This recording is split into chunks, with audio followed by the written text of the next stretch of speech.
Welcome. Thank you very much for joining us for our 22nd episode of YCP's virtual monthly series, Refiner's Fire. Every month, Catholic business leaders from diverse industries are invited to share their professional and spiritual wisdom with us, all in these short 30-minute live segments. And in spite of the short length of these segments, we hope that the tips and insights shared will be really valuable for all of us as we seek to work in witness for Christ. So the name of our series, Refiner's Fire, comes from Malachi, where we learn that God is like a refiner's fire who seeks to purify us and make us the best we can be. And that's the whole point of the series, to challenge us to really improve in small ways in our personal and spiritual lives, so that in everything we do, we're doing it for that higher standard of excellence that gives glory to God. So the topic this month is the importance of showing up to work. We'll discuss the importance of physically showing up and figuratively showing up so that we can take an active role in personal and company success in this remote world. And I can't think of a better person to speak on this topic than Scott Turicchi. Scott is the CEO of Consensus Cloud Solutions, a company that focuses on enhancing, transforming, and securely delivering information in a variety of regulated industries, most notably healthcare. Welcome, Scott. We are so honored to have you here today. Thank you, Jennifer. It's great to be here. Well, thanks so much. So when you and I touched base a while back, I shared with you kind of some of the typical challenges that young workers are facing today. And you very, astutely consolidated them into this one topic, which is the importance of showing up, not just physically to work, but also, with giving work our all, really giving our full selves in the workplace. So can you explain why this topic is so critical for young workers today and why it's so significant to you? Yes, and I'd like to give a little bit of a background. I just finished a book that I think is fascinating. It's very short. It was written by Monsignor Shea of the University of Mary. And the title is From Christendom to Apostolic Mission. Mm-hmm. I think this is a really important background element, because I think we fall into the trap, particularly as Catholics, that the world around us, while it is changing and shifting, is still got some Christian values, still respects Christianity. The fact of the matter is, we probably left the area of Christendom some time ago, and we find ourselves in an apostolic age. Now, why is this relevant? Because it means that the people around us, even those that call themselves Christian, have adopted a different attitude. And one of those attitudes is about how they live their life and what they expect from it. So I think the first starting point is the expectation. What is your expectation from work? Because of the way our culture is moved, and we're all part of it, we've kind of fallen into this idea that everything should be fun or entertaining or to our liking. Well, there's no evidence for that if you look at Catholic theology and you look at the Gospels. But nevertheless, that's kind of a trap we've fallen into. That's been exacerbated by the pandemic and the work from home environment. We've become very isolated from people. And so we've developed our own little comfort zones working out of our home. And so I think the first element really is a spiritual one, to break through that mentality and to understand that our work has purpose. It will not always be entertaining. It will not always be fun. There will be a lot of routine and even drudgery, but that is part of life, and that's part of how we sanctify ourselves. Now, there are some real practical issues with people working from home for as long as we have. Yeah. I'd argue, somewhat antisocial, and I see this in our own company. So, but I also see that when people show up on a hybrid model, they enjoy being around their colleagues. Yes. So physically showing up, I think, does a couple of different things. One, you'll have to interact with in a different way than on Zoom, which is, good for certain things, but it does not facilitate depth of relationship or developing relationships. And we all need relationships. We all have them at a variety of levels.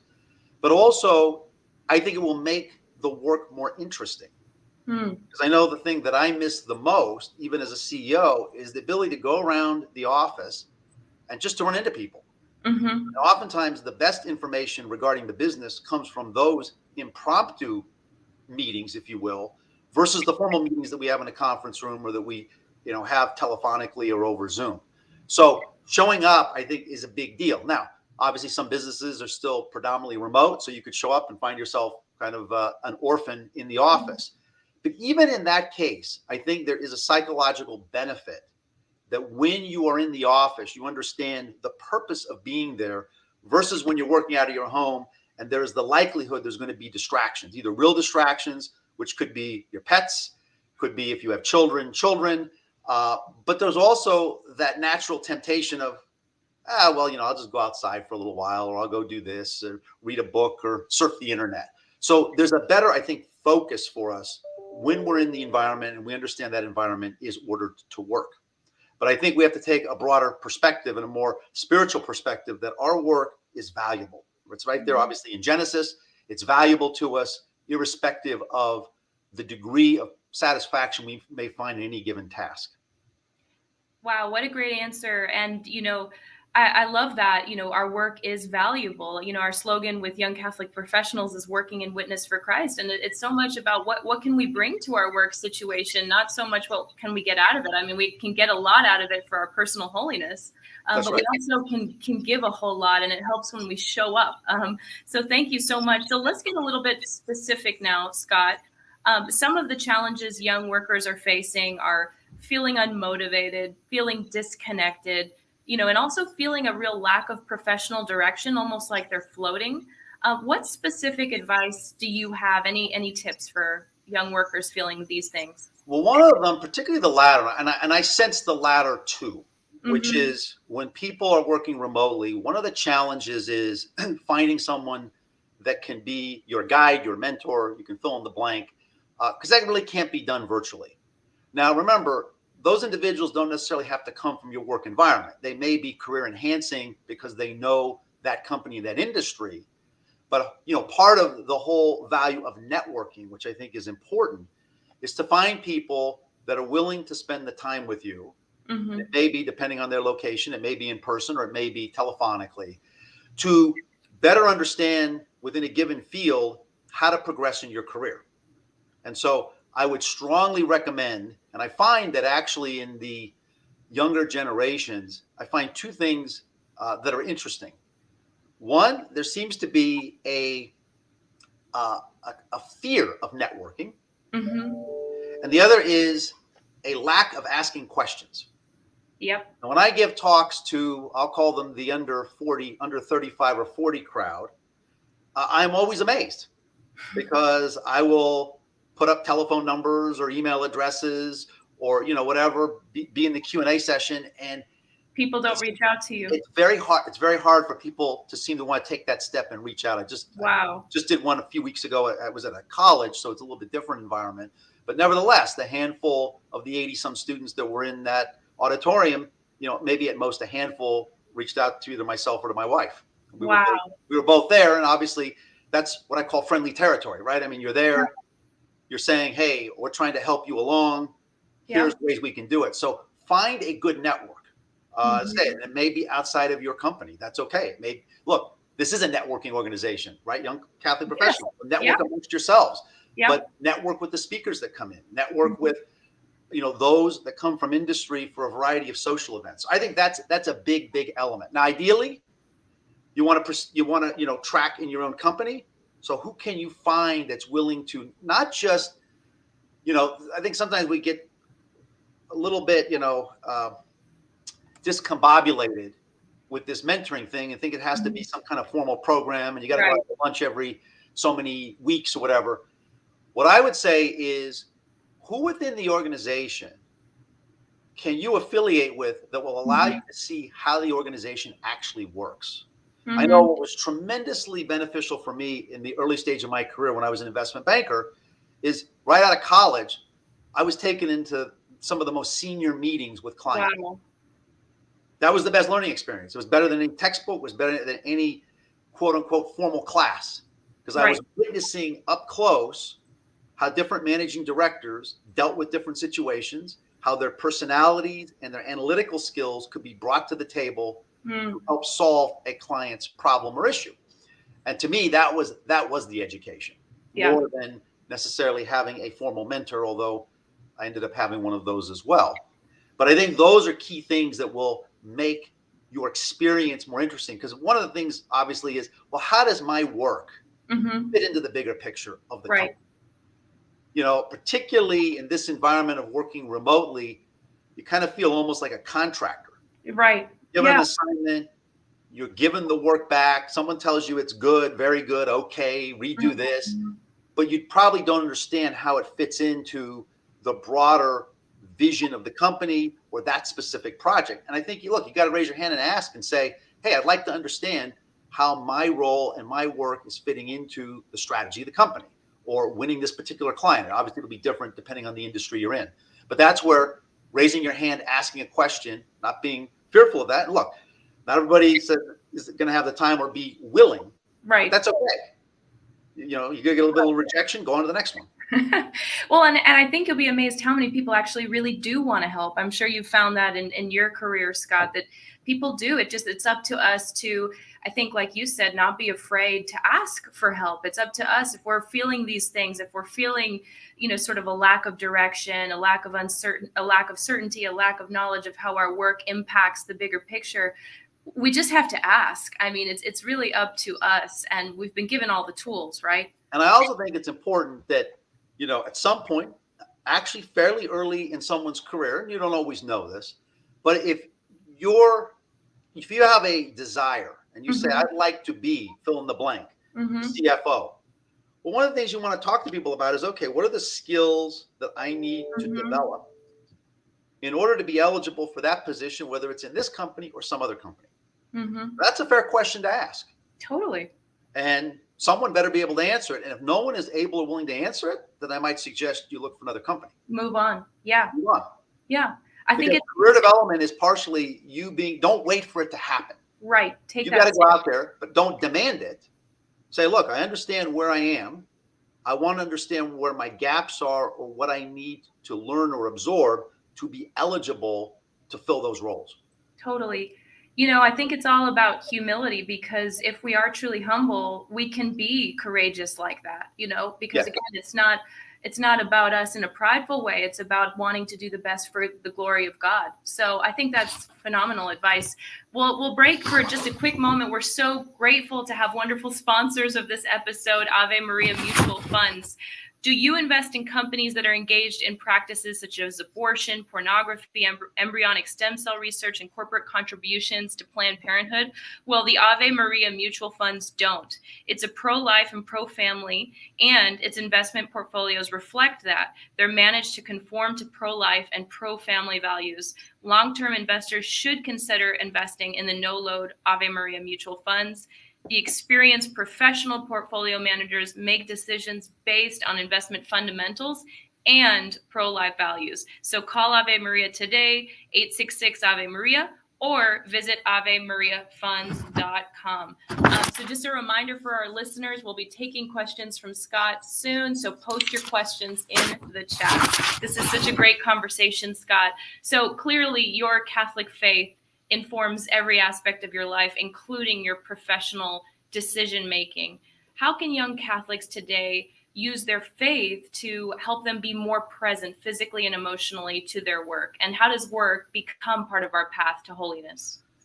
I think one of it is, if you look at the very basic virtues, which I say are becoming rarer and rarer in our society because it's become coarser, bringing those into the workplace in and of itself is a great witness. And I saw this with my own daughters who are still in college and high school. But actually, as recently as last night, I walked into a restaurant where my daughter over the summer was a hostess. And one of the managers came out and said, when is this, my younger daughter was with me, when is this daughter going to come work for us? And it wasn't that she did anything extraordinary. I mean, I'm shocked that literally as simple as showing up on time, right, being responsible, coming with a good attitude. In this case, it's customer service, servicing the customer, not, berating them or, if they give you a hard time. Very simple things, but virtues that if you develop from a Catholic perspective, and hopefully you're, living them out on a regular basis, bring those into the workforce now, they're viewed as astonishing. Yes. It's amazing to me. Yeah. So develop those virtues bring them in the workplace. It's nothing, quote unquote, extraordinary. Mm-hmm. But as the society coarsens, people will recognize a vast difference between the way you operate in the business Mm-hmm. versus other people. Mm-hmm. Now, there's other things that you can do. Obviously, if you want to sanctify your work, I give you a couple of suggestions. You might put a little cross or crucifix. Mm-hmm. You can make a big deal out of it, not a big, huge one, but a little tiny one near your phone or something, just so you can glance over and remember the purpose of your work. Yes, it has a material purpose to put food on the table, feed your family, care for yourself, but it has a higher purpose. So you have little reminders like that. If you're with a group or by yourself, bless your food before you eat. These are little things. Some of them will engender interesting conversations with people. Some might engender some snickers, but it's part of the way you express and live your faith in the workplace. And people will notice. And what will happen is a few people will kind of come out of the woodwork that you're not exactly sure what they believe or who they are. And you'll have some very interesting conversations with them. And hopefully at that point, you can get a better understanding of where they're really at and what advice you might be able to give to them, both on a professional and a spiritual level. It's a lot about consistency, isn't it? And I think we're able to be consistent, with these reminders, like you said, of our faith. We need to be reminded to be consistent and to put in that effort because it really goes a long way. So, Scott. One of the things, I'm going to follow up on that. One of the things I think the pandemic has done, which is difficult for people that maybe are not disciplined to begin with, it is disrupted routine. I think it's really important that one have a structure to their day. Yeah. And there's different structures that can work for different people. And it might be slightly different if you're working from home versus working in the office. But I think a lot of people get up, and particularly in the work from home environment, kind of like, well, I don't know, I got some work to do today. I got some chores I need to do. I got a bunch of stuff I need to do. There's not a logic to how they're going to fulfill their day. Oftentimes you end up at the end of the day finding you've accomplished very little. Right. So routine and having some plan is important. And yes, a big chunk of your day will be devoted to work. But you've got to have time for your prayer life, hopefully some time for exercising. You've got to fill in these blanks and develop a routine that works given your specific schedule, probably around work, because that's going to take up, presumptively 8, 9, 10 hours of your day. The majority of your day. At least from a time standpoint. Right. It's so amazing how we resist discipline, right? But it's really for our good. It is. We do. Yeah. I do too. I mean, I've got a plan, and I chafe at it every morning at 5:45 when I wake up. It's like, here we go. Well, you do it with a smile, so that's what counts. Not at 5:45. I'm not smiling. No? Okay. So you work with a lot of young professionals, and, I'm sure you've noticed trends as we've been discussing on our conversation today, but what is your particular wish for the young workers of the world today, specifically young Catholic professionals? Yeah, I actually think it's a great time to be a young professional, but many that I run into don't have that same view. So I have the advantage of, 30, almost 40 years perspective from when I graduated from college. And the reason why I think it's a great time is, first of all, if you live out your faith, these fundamental personal skills will be an automatic differentiator.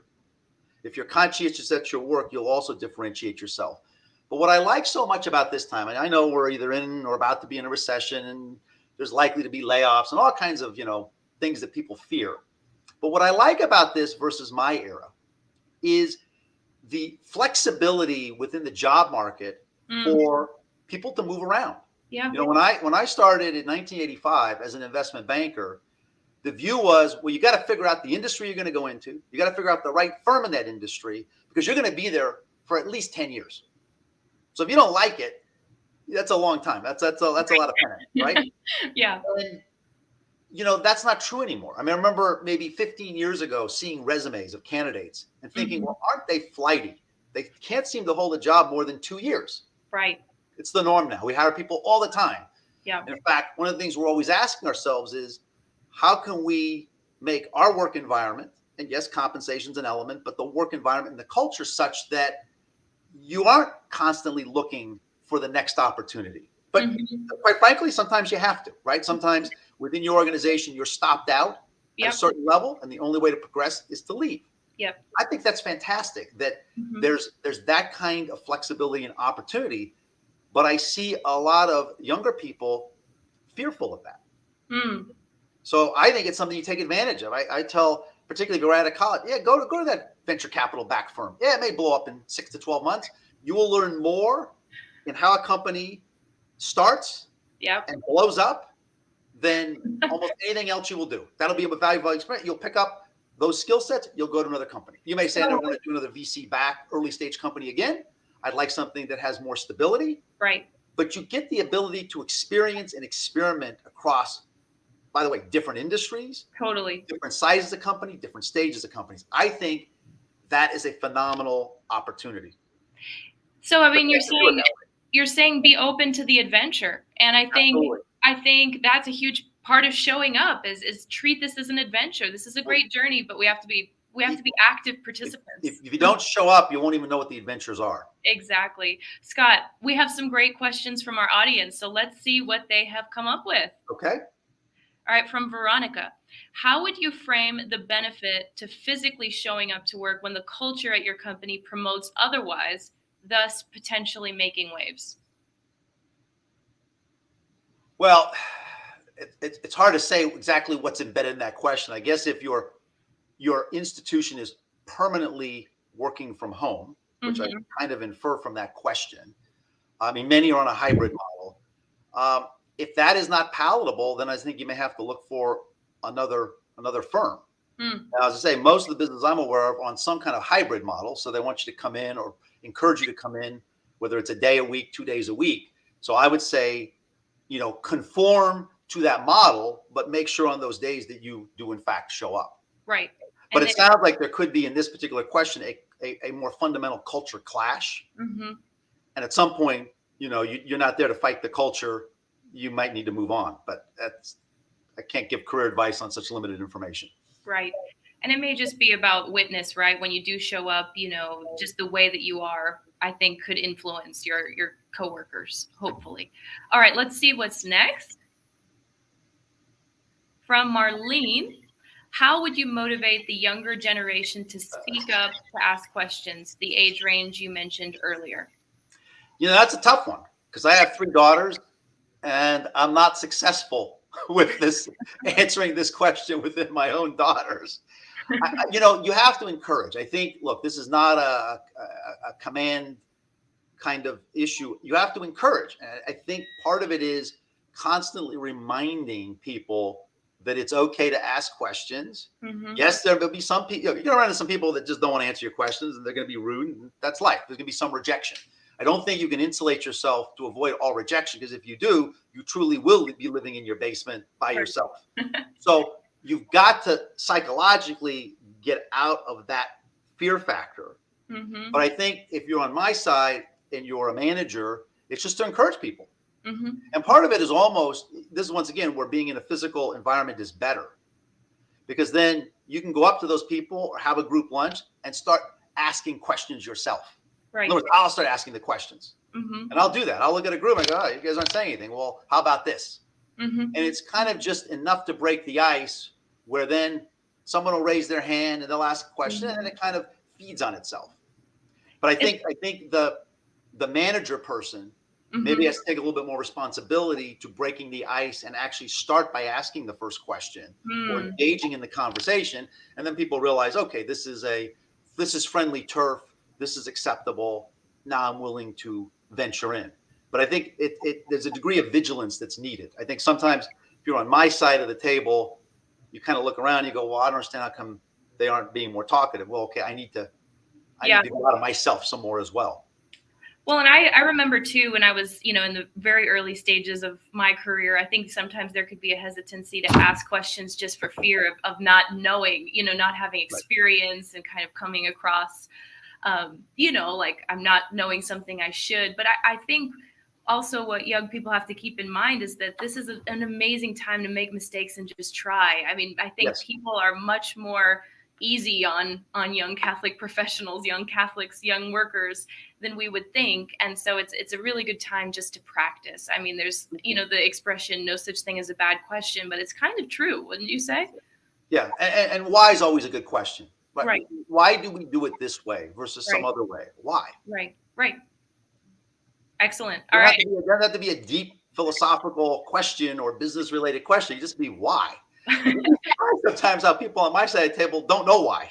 It's unfortunately because we've been doing it this way for 5, 10, 15 years and we've forgotten why we do it. We know there was a why way back when, but we've forgotten over the years. So it's actually a good prompting question to think. And this is where, once again, the group dynamics is important to start to think differently. Because I think there is an issue of, most senior managers tend to be older. It's not always the case. You have some young startups with very young CEOs and whatnot. But there is a certain mind think that is generational. And so to have a different generation with a different viewpoint questioning actually is very helpful to the organization. As you say, well, I don't know. We don't really have a good reason why we do it that way. Is there an alternative way? Is that way more productive, more efficient, better for the culture? I don't know. Let's talk about it. So your questions are not just merely for the benefit of yourself in gaining information, but it can also be for the benefit of that team, that company, depending on whatever group environment you're in, to break through. And usually questions versus statements are very disarming. Right? You make a statement and say, well, we should not do it this way. All right, now you put a bunch of people on the defensive. Versus why. Right. So I like that Socratic method. Ask a bunch of questions, keep asking questions. Eventually, a bunch of people will figure out the answer on their own. Totally. And it's amazing how active you have to be to ask questions. You have to be more physically, and figuratively present, because our brain has to work a little bit faster to ask the questions. So, I mean, it helps if we find ourselves more passive, just start asking questions and you'll become more engaged. Start with why. All right. I think we have time for one more question. Okay. Mariana, what advice do you have to stay motivated if we aren't feeling super fulfilled with what we're doing? When is it time to evaluate if we should look for another job or switch companies? Yeah, that's a really tough question to answer generically because there's probably a lot that goes into the specific company, the tasks, the managers. But I think I would layer it. So I'd start from, once again, a spiritual perspective. You're not feeling fulfilled? Okay, look at the cross. And understand that as long as you're not being asked to do anything that is illegal, immoral, there's still value there. Now, you do have to be practical and say, but is this advancing me in my career path? Or is there so much friction in the culture that even if it is, it's coming at a high cost psychologically? I think if the answer to that secondary question is yes, then you got to start looking out and ideally through the network, because now what you've learned maybe about a specific company or maybe about an industry are certain cultural elements that clash with you. So now reach out to your network to find a better cultural fit. And as I say, once again, to some extent, this is a great time because you can always have feelers out there. They don't have to be formal. You don't have to have a resume on the table, but you can be going through your network and talking to people and expressing where you find frustration and see how they respond, either about their own company or other companies they know. And so make it almost like this interactive group project. Totally. That will then lead you to other alternatives that you can at least pursue. It might just be an interview. It might be going to their website. You got to be careful, right? Everyone says everything's great on their website. And then, you get inside and you realize it's just window dressing. But I think that's what I would do. I'd always be on the alert. If you are unfulfilled, be on the alert. Start to be proactive, even if your goal is not necessarily to change jobs in the near to intermediate terms, because once again, something may intervene and you get that aha moment. You say, aha, it's time to leave, and look what has opened up. This is a much better opportunity, career-wise, culture-wise, I should go. But if you're not out there doing that groundwork, it's a lot harder for those opportunities to find you. So to some extent, always be looking. Always. I hate to say that as a CEO of a company. I don't want my employees always looking, but to some extent, you've always got to be open. You've always got to be putting feelers out there, understanding what else is available. Yes. It's about that active posture in every sense. Scott. You might get to some point in your career where you say, okay, I'm settling in with the company and I have a nice career path that the company and I agree upon. But that could be 10, 15 years into your work life, professional work life. What an amazing conversation, Scott. I really think you're kind of a model Catholic professional and really someone that we're seeking to emulate. So thank you so much for sharing this wisdom with us. Well, I appreciate your kind comments, and I've really enjoyed this. Too bad we didn't get to see a whole panoply of people, but hopefully this is useful for both those of you that are here live and those that will be watching it on a replay. Well, I think we should get you on the speaker circuit for YCP if you're up for traveling. I can do that, sure. So thank you so much, Scott. We'll see you soon.